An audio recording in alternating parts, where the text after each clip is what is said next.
नमस्कार, स्वागत है आपका हमारे YouTube चैनल प्रसून प्लस पर। दोस्तों, आज हम बात करेंगे महादशा और अंतर्दशा की। इनका क्रम क्या होता है, कौन सी दशा कितने वर्ष तक चलती है और यह किसी व्यक्ति को प्राप्त कैसे होती है। तो दोस्तों, आइए ज्योतिष के एक नए विषय पर हम चर्चा करते हैं। कभी भी जब आप किसी एस्ट्रोलॉजर के पास अपनी कुंडली का विश्लेषण कराने जाते हैं तो अक्सर आपने ज्योतिष को यह कहते हुए सुना होगा कि अभी आपकी चंद्रमा की महादशा चल रही है, सूर्य की महादशा चल रही है, राहु में सूर्य चल रहा है। इस तरह की ग्रहों की स्थिति को बताते हुए, दशाओं को बताते हुए विश्लेषण करते हैं, जो कि ज्योतिष से अनभिज्ञ होने के कारण आपको वह चीज़ें समझ में नहीं आती हैं। तो इसको आप समझ लीजिए कि यह होता क्या है और कितने वर्ष तक कौन सी दशा चलती है। साथियों, जब हमारा जन्म होता है तो चंद्रमा जिस नक्षत्र में होता है उस नक्षत्र के अनुसार ही हमें महादशा प्राप्त होती है। किस राशि में, किस लग्न में, चंद्रमा किस नक्षत्र में होने पर कौन सी महादशा प्राप्त होती है, इसकी चर्चा हम किसी अगले वीडियो में करेंगे। फिलहाल मैं आपको यहाँ पर यह बताऊँगा कि महादशाओं का क्रम क्या होता है। जैसे मान लीजिए कि अगर किसी व्यक्ति का जन्म मघा नक्षत्र में हुआ है तो मघा नक्षत्र का स्वामी केतु होता है। तो ऐसी स्थिति में उसे अपने जीवन की सबसे पहली दशा यानी जन्म के समय उसकी महादशा केतु की होगी। अब उसका कितना भाग बीत चुका है, कौन सी अंतर्दशा केतु में बीत चुकी है, यह गणित का विषय है, वह भी चर्चा फिर कभी। फिलहाल केतु की महादशा बीतने के बाद किसी व्यक्ति को शुक्र की दशा प्राप्त होगी, यह निश्चित है। केतु किसी के भी जीवन में 7 वर्ष चलेगा। कोई भी दशा केतु से शुरू होती है और बुध पर खत्म होती है, लेकिन इनका क्रम क्या होता है, आइए उसको जान लेते हैं। 9 ग्रहों की कुल 120 वर्षों की महादशा होती है, लेकिन आधुनिक युग में कोई भी व्यक्ति 120 वर्षों की महादशा को नहीं भोग सकता।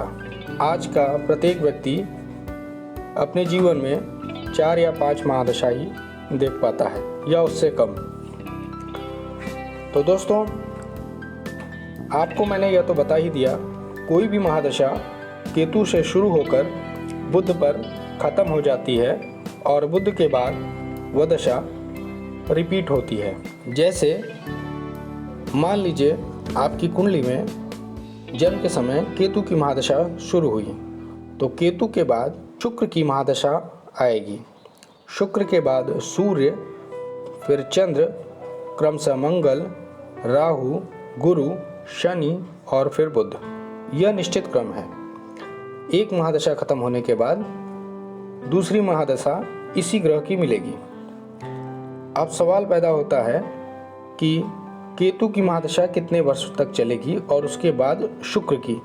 तो सबसे पहले यदि आपका जन्म केतु में हुआ है 7 वर्ष चलेगा, उसके उपरांत 20 वर्ष शुक्र, सूर्य की महादशा 6 वर्ष की होती है, चंद्र की 10 वर्ष, मंगल की 7 वर्ष, राहु की 18 वर्ष, गुरु की 16 वर्ष, शनि की 19 वर्ष, बुध की 17 वर्ष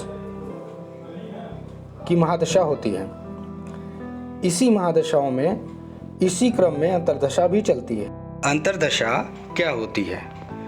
जिस ग्रह की महादशा शुरू होती है उसी ग्रह की सर्वप्रथम अंतर्दशा चलती है। एक उदाहरण के तौर पर इसे समझने की कोशिश कीजिए। जैसे किसी की कुंडली में 7 वर्षों की मंगल की महादशा 2021 में शुरू हुई, तो जैसा कि मैंने पूर्व में बताया है कि दशाओं का एक निश्चित क्रम होता है। जिस भी ग्रह की दशा शुरू होगी उसके आगे वाले क्रम में वह ग्रह की दशा या अंतर्दशा चलेगी। जैसे मैंने पूर्व में बताया कि केतु के बाद शुक्र, सूर्य, फिर चंद्र, मंगल, राहु। तो मान लीजिए 2021 में किसी की मंगल की दशा शुरू हुई, तो मंगल के बाद क्रम क्या है? मंगल के बाद महादशा का जो क्रम है वह राहु का है, जो कि 18 वर्ष की होगी। मुझे लगता है आप महादशा समझ गए होंगे। अब आप अंतर्दशा को समझ लीजिए। यदि किसी की मंगल की महादशा शुरू हुई तो उसमें सर्वप्रथम मंगल की ही अंतर्दशा चलेगी।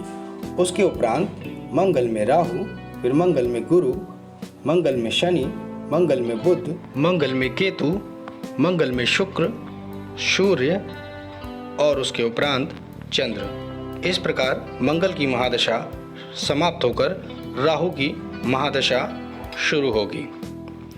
मुझे लगता है आप महादशाओं और अंतर्दशाओं के क्रम को अच्छी तरह समझ लिए होंगे।